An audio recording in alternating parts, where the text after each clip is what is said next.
সেজদায় আমরা যত ছোট হই এর চেয়ে ছোট আর হওয়া যায় না। সেজদায় আমরা যতটা বিনয়ী হই একটা মানুষ এর চেয়ে বিনয়ী আর হতে পারে না। এই তো নামাজ শুরু করলাম, আল্লাহু আকবার, এরপর রুকুতে জাস্ট বো ডাউন আর হেড, মাথা একটু ঝুঁকালাম, আর সেজদায় একেবারে মাথাটারে মাটিতে মিলিয়ে দিলাম। তার মানে আমি চলে গেলাম আসফালে। আসফাল মানে সবচেয়ে নিচে, আর সবচেয়ে নিচে যে আমি ঘোষণা দিলাম সুবহানা রাব্বিয়াল, মানে হে রব, আপনার প্রশংসা, আপনার পবিত্রতা, আপনি আলা।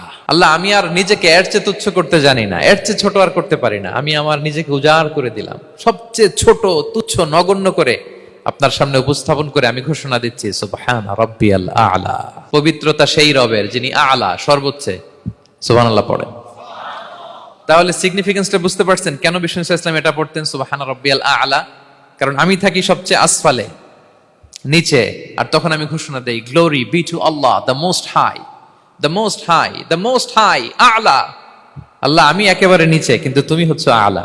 মজার ব্যাপার হচ্ছে সেজদায় আপনি যত নিচেই থাকেন না কেন, মাথা নাক নিচু করে ফিসফিস করে যাই বলেন না কেন, এটা মুহূর্তে আল্লাহর আরশে চলে যায়। আপনি নিচু হবেন কিন্তু কথা চলে যাবে আল্লাহর আরশে।